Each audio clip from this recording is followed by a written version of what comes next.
तो गाइस सब कैसे हो। मैं हूं नॉन और रिटेलर नॉन चैनल पर आप लोगों को और एक बार स्वागत। तो आज मैं आप लोगों से बात करने वाला हूँ एईपीएस बिजनेस से एईपीएस का टॉप 5 प्रॉब्लम जो मैंने 2 साल एईपीएस में काम किया है। मैंने 2 साल से ज़्यादा हो चुका है। तो ये 2 सालों में मेरे को जो जो प्रॉब्लम आए जिसमें से मैंने टॉप 5 प्रॉब्लम को चूज़ किया जो मैं आप लोगों को बताने वाला हूँ, जिसमें हर एक न्यू रिटेलर जो भी लोग सोच रहे हैं मैं न्यू एईपीएस बिजनेस स्टार्ट करूँ या जो लोग न्यू एईपीएस बिजनेस को स्टार्ट किया वो लोग कर रहे हैं, उन लोगों के लिए आज के वीडियो बहुत ही ज़्यादा इंपॉर्टेंट है कि वो लोग बिजनेस स्टार्ट करने से पहले जो भी प्रॉब्लम एईपीएस बिजनेस स्टार्ट करने में या एईपीएस बिजनेस को चलाने में आता है वो सारा प्रॉब्लम मैं आप लोगों को बताऊंगा।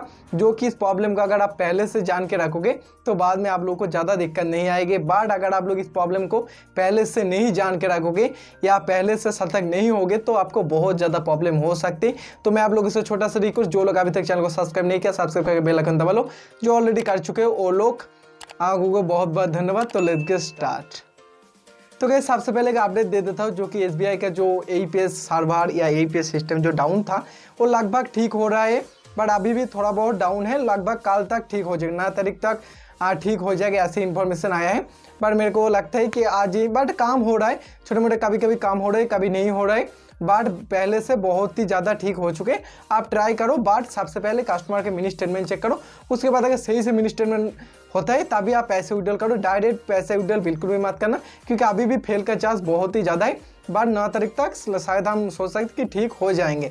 बाकी मैं एक एक करके आप लोगों को जो 5 टॉप 5 प्रॉब्लम ये मैं आप लोगों को बताने वाला हूँ। हर एक रिटेलर जो कि आप किसी भी कंपनी में काम कर सकते हो, कंपनी नॉट डिपेंड, मतलब आप कोई भी कंपनी में एईपीएस में काम करो तो आप लोगों को इस चीज़ों का ध्यान रखना ही पड़ेगा। नंबर 1 जो प्रॉब्लम आता है वो है टीडीएस, इनकम टैक्स का रिटर्न फाइल आप लोगों को करना ही पड़ेगा, नहीं तो आपको बहुत ज़्यादा दिक्कत आ सकती है। क्योंकि आप जब एईपीएस का काम करोगे, कस्टमर का पैसा विड्रॉल करोगे आधार के माध्यम से, तो पैसा आप लोगों को कैश में कन्वर्ट करने के लिए अपने एटीएम या बैंक चेक से हो सकते हैं, बैंक से आपको कैश ले आना ही पड़ेगा। तो आप कैश जब ज़्यादा विड्रॉल करोगे आपके लिमिट से, एक नॉर्मल यूज़र के लिमिट से जब आप ज़्यादा कैश विड्रॉल करोगे तो आप लोगों को करेंट अकाउंट का ज़रूरत होगा। टीडीएस इनकम टैक्स का रिटर्न फाइल भी आप लोगों को करना पड़ेगा क्योंकि आपके यहाँ पर ज़्यादा से ज़्यादा ट्रांजैक्शन हो जाएगा। तो आप लोग अगर इनकम टैक्स का रिटर्न फाइल नहीं करोगे तो आप लोगों को बहुत ज़्यादा दिक्कत आएगा और ये मेन प्रॉब्लम है एईपीएस बिजनेस का, आप बोल सकते हो। ओके, तो दूसरा जो हमारा प्रॉब्लम है वो है यहाँ पर बहुत ही ज़्यादा एक प्रॉब्लम है जो कि फेल्ड ट्रांजैक्शन, एक बहुत ही मतलब बहुत बड़ी प्रॉब्लम बोल सकते हो, जो कि ये बैंक सेक्टर में ही है, ना कि सिर्फ और सिर्फ एईपीएस में। आप ये बैंक का ही प्रॉब्लम है क्योंकि सिर्फ और सिर्फ जो एईपीएस में होता है ऐसे नहीं। एटीएम में मान लो आप किसी एटीएम में गया और एटीएम से पैसा विड्रॉल के टाइम किसी वजह से लिंक डाउन हो गया तो बहुत सारा टाइम पैसा कट जाता है। वो पैसा लगभग विदिन 7 डेज या अब बहुत दिन टाइम लग जाता है, मैक्सिमम 30 डेज तक, मैंने 1 महीना लग गया था, मेरे पैसा फंसा था। तो सभी में होता है, बैंक सेक्टर में ये प्रॉब्लम है कि ये पैसा फंसने की या फेल की। तो ये एईपीएस पर ज़्यादा हो, मतलब बहुत ही ज़्यादा होता है एईपीएस पर ये प्रॉब्लम होता है कि कस्टमर के जब आप पैसे विड्रॉल करने के मतलब जब करते हो तो उस टाइम पर किसी वजह से अगर आपका जो नेटवर्क है वो डिस्कनेक्ट हो जाए या बैंक का लिंक डाउन हो जाए या अदर्स कोई भी टेक्निकल एरर अगर आता है तो उस टाइम पर क्या होता है, जो कस्टमर का विड्रॉल करने की कोशिश किया था तो उसका पैसा तो कट जाता है उसके अकाउंट से, बट वो पैसा आपका जो बीसी वॉलेट है वहाँ पर नहीं आता है। तो ये एक बहुत बड़ी प्रॉब्लम है। बट ये पैसा विदिन 7 दिन या 14 दिनों के अंदर फिर से कस्टमर के अकाउंट पर ही जाता है। बट ये एक बहुत दिक्कत वाली बात है क्योंकि बहुत सारा कस्टमर इस चीज़ों को नहीं समझते। वो लोग समझते हैं कि आपने पैसे विड्रॉल कर लिया, आपका पैसे उन्होंने ले लिया, और एक बहुत बड़ी प्रॉब्लम है एईपीएस बिजनेस पर मेनली क्योंकि जब एटीएम वगैरह से होता है तो वहाँ पर तो कोई यूज़र नहीं होते जिसको कस्टमर दोषी साबित कर सकते। बट आप यहाँ पर एक मतलब एजेंट हो, आपको दोषी तो आराम से साबित कर सकते। बट इसको आप लोगों को कस्टमर से अच्छे से बताना होगा कि बैंक की तरफ से एरर है, ये पैसा आपके अकाउंट पर ही आएगा। मैक्सिमम 14 दिनों का टाइम लग सकते हैं, बट ये जो पैसा है ये आपके अकाउंट पर ही आएगा, कोई टेंशन वाली बात नहीं। ये चीज़ों का आप लोगों को कस्टमर को अच्छे से बताना होगा। तो हमने तीनों जो प्रॉब्लम है, 2 प्रॉब्लम आप लोगों को मैंने बता दिया। तीसरा जो प्रॉब्लम है एईपीएस में अभी मैंने ये पहले नहीं था बट अभी आया है वो है मिनी स्टेटमेंट का।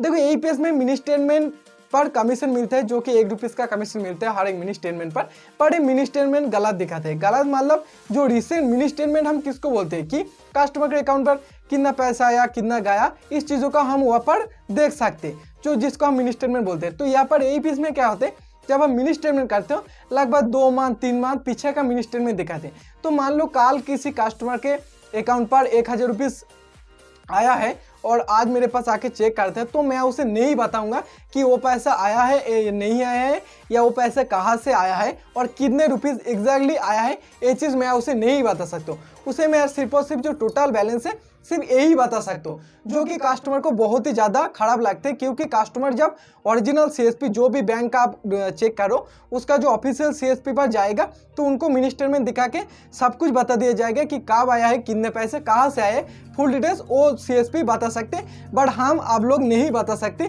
कस्टमर की कि उसका एग्जैक्टली कितना पैसा आया है और वो पैसा कहाँ से आए, ये हम नहीं बता पाएंगे। सॉरी, थोड़ा सा नॉइस सुनने को मिले क्योंकि रोड का साइड है तो थोड़ा सा नॉइस अभी सुनने को मिले, तो सॉरी।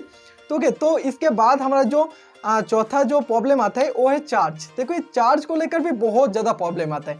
क्योंकि देखो, नॉर्मली आपको भी पता है, हमको भी पता है कि एईपीएस में जो कमीशन मिलते हैं इसमें किसी का भी पेट नहीं चल सकते, किसी का भी गुजारा नहीं हो सकते। एईपीएस में जो इनकम मिलते हैं हमें वो कुछ भी नहीं हो सकता, वो एक इलेक्ट्रिसिटी नहीं हो सकती, इलेक्ट्रिसिटी का जो बिल पेमेंट वो भी नहीं आएगा, इतना कम कमीशन मिलते हैं। जो कि आप देखोगे, आप पैसे विड्रॉल करोगे तो मैक्सिमम 3, 4, 5, 7 रुपीज़ का कमीशन आप लोग को देखने को, मैक्सिमम 10 रुपीज़ तक देखने को मिलता है। तो मान लो आपने 1 लाख रुपीज़ यहाँ पर फंसा है, 10 कस्टमर का 10 ट्रांजैक्शन हमने किया 10,000 रुपीज़ करके, तो यहाँ पर मैक्सिमम आपको 80 से लेकर 100 रुपीज़ तक कमीशन मिले।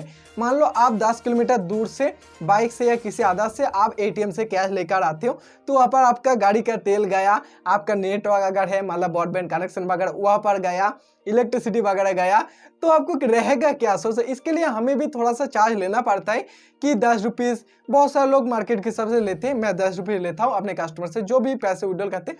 तो यहाँ पर बहुत सारा कस्टमर का सवाल होता है कि बैंक पर तो नहीं लेते, आप क्यों लेते हो। साथ में क्या होता है, बहुत सारा टाइम एटीएम पर चार्ज कट जाता है। एटीएम पर आप अगर अभी एसबीआई के एटीएम पे चार्ज वगैरह लग रहा है जो कि 24 रुपीज़ का चार्ज काट रहा है, मैंने चेक किया एटीएम विड्रॉल बहुत सारा टाइम। तो यहाँ पर कस्टमर बताए क्यों चार्ज कटेगा, आपके पास विड्रॉल का तो चार्ज लग जाता है। तो देखो, इसमें बहुत ही एक ज़्यादा दिक्कत जो कि आपको कस्टमर का अच्छे से बात है, ये जो एटीएम वगैरह से चार्ज करते हैं वो हम नहीं करते, वो बैंक आपसे काटते। साथ में ये जो 10 रुपीज़ है ये हमें इसीलिए लेना पड़ते क्योंकि बैंक की तरफ से हमें ज़्यादा कुछ कमीशन वगैरह नहीं मिलते, तो इसीलिए हमें लेना पड़ता है। आप भी अगर यहाँ से 10 किलोमीटर दूर बैंक जाओगे तो आपको भी एक खर्चा पे करना होगा, आपको भी किसी अगर गाड़ी से जाओगे या बस से जाओगे तो आपको भी वहाँ पर कुछ पे करना पड़ेगा। तो अगर इसमें देते हो तो आपको क्या जाता है। तो इस तरह से अगर आपको समझाओगे, वो अगर समझ जाते हैं तो कोई दिक्कत वाली बात नहीं। इसके बाद हमारे जो पाँचों प्रॉब्लम आते हैं वो आता है आधा सीएसपी प्रॉब्लम, आधा सीएसपी रॉन्ग इन्फॉर्मेशन जो भी बोल सकते हो। इसको मैं डिटेल्स पर बताता हूँ।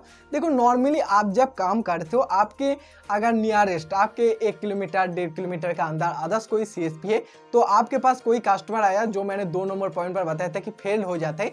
तो मान लो आपके पास कोई कस्टमर आया, आपके पास ट्रांजैक्शन फेल हो गया, आप कस्टमर को इससे बता दिया कि आपके ये पैसे फिर से आपके पास आ जाएगा। बट वो कस्टमर दोबारा दूसरा दिन किसी आधा सीएसपी पे अगर जाता है तो वो लोग अगर उस चीज़ों को बताते, वो कस्टमर अगर उस सीएसपी को ये चीज़ बताते तो वो लोग बताते थे कि आपके पैसे ले लिया, वहाँ पर ज़्यादा चार्ज काट जाता है। इसके बाद जो ओरिजिनल सीएसपी है वो ज़्यादा काम इस चीज़ों को करते। देखो, ये सभी जगह नहीं होते क्योंकि हर एक सीएसपी मतलब इस तरह का काम नहीं करते जो कि वो लोग सही इन्फॉर्मेशन देते। बट अभी बहुत सारा जो ओरिजिनल सीएसपी जिस बैंक का पैसे विड्रॉल करते हो उसका जो ओरिजिनल सीएसपी वो कस्टमर को बहुत ही ज़्यादा मतलब बोल रहे हैं कि आप इस तरह से गांव में वगैरह मत जाओ, आप जो आधार से पैसे उठे उसके पास मत जाओ, वो लोग उस लोगों के पास चार्ज काटेगा, उन लोगों को ज़्यादा पैसा लग जाएगा, आपका पैसा ले लिया जाएगा। इस तरह से कैंपिंग भी किया जा रहा है और भी बहुत कुछ। बट कस्टमर नहीं समझते, कस्टमर चाहते कि हमें लाइन नहीं था। बट वो जो ओरिजिनल सीएसपी होते उनके पास भी बहुत ज़्यादा प्रॉब्लम आता है कि वो लोग तो 2 बार से देखोगे ज़्यादा ट्रांजैक्शन मतलब फिंगरप्रिंट नहीं लेगा, साथ में देखोगे लाइन डालना पड़ेगा, साथ में और भी बहुत सारी दिक्कत जो कि कस्टमर को बिल्कुल भी पसंद नहीं।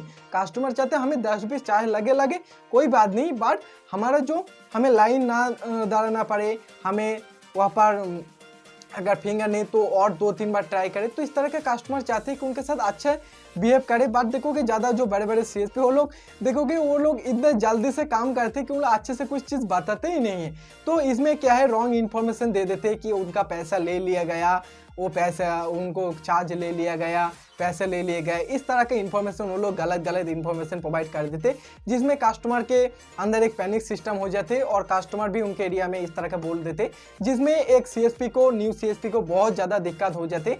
बट आपके पास जब भी इस तरह का कोई बताए तो उसे अच्छे से बता देना, देखो आप हमारे पास काम करके देखो, आपको अगर सही में कुछ गलत लगे तो हमें गलत बोल देना, बट अगर जेन्युइन आप काम करो और हमारे साथ हमारे पास आके पैसे विड्रॉल करो, काम करो, देखो अगर आपको सही में लगता है इस तरह तो काम मत करना, बट गलत कुछ भी मत। जब गलत कुछ बताओगे तो उसका सही प्रूफ रहेगा, कस्टमर को आपको अच्छे से बताना पड़ेगा, अच्छे से समझाना पड़ेगा तभी, और जो भी काम करोगे वो सही से करना पड़ेगा। मान लो आप आपके मर्जी से चार्ज ले रहे हो तो वहाँ पर दिक्कत आपको झेल सकता है, आप ज़्यादा दिन तक बिजनेस नहीं कर पाओगे, तो आपको आपके मार्केट के हिसाब से देखना पड़ेगा। अगर मार्केट में आपका ज़्यादा चार्ज मतलब आपको नियरेस्ट एटीएम है, आपको ज़्यादा खर्चा नहीं आता है तो आप चार्ज भी कम करो, क्योंकि मैंने जिस जगह से पैसे ले आता हूँ तो इसमें मेरे को लगभग जो खर्चा आता है उसमें मेरे काम चल जाते हैं। इसके अलावा मैं एपीएस में काम करते इसका बहुत सारा प्रॉफिट होता है कि मैं जितने भी इलेक्ट्रिक बिल पेमेंट करता हूँ उसके लिए मेरे को बैंक नहीं जाना पड़ता है, मैं जो भी रिचार्ज वगैरह काम करता हूँ, ऑनलाइन पेमेंट करता हूँ, वो पैसा जो एपीएस से मैं विड्रॉल करता हूँ वहाँ से काम चल जाता है, तो इसमें मेरे को बैंक नहीं जाना पड़ता है, मेरे को टाइम भी बच जाता है। इसमें बहुत ज़्यादा होता है जिसमें से मैं चार्ज कम लेता हूँ। बहुत सारे ऐसे कस्टमर होते हैं जो कि बहुत ही ज़्यादा मतलब लगभग 70-80 साल का जो मतलब जो ओल्ड एज के जो लोग होते हैं तो उनसे मैं चार्ज भी नहीं लेता हूँ, क्योंकि उसका जो पैसे विड्रॉल वो मैं इलेक्ट्रिसिटी पर लगा देता हूँ। इसके अलावा किसी को मैं अगर कोई ट्रांसफ़र कर दिया तो वहाँ पर चार्ज में हो जाते, तो इस तरह से आपका दिमाग लगा के काम करना पड़ेगा। अभी के टाइम पे ईपीएस बिजनेस का हालात आप ख़राब बोल सकते हो या फ्यूचर भी ख़राब, क्योंकि आपको कोई सपोर्ट नहीं देगा।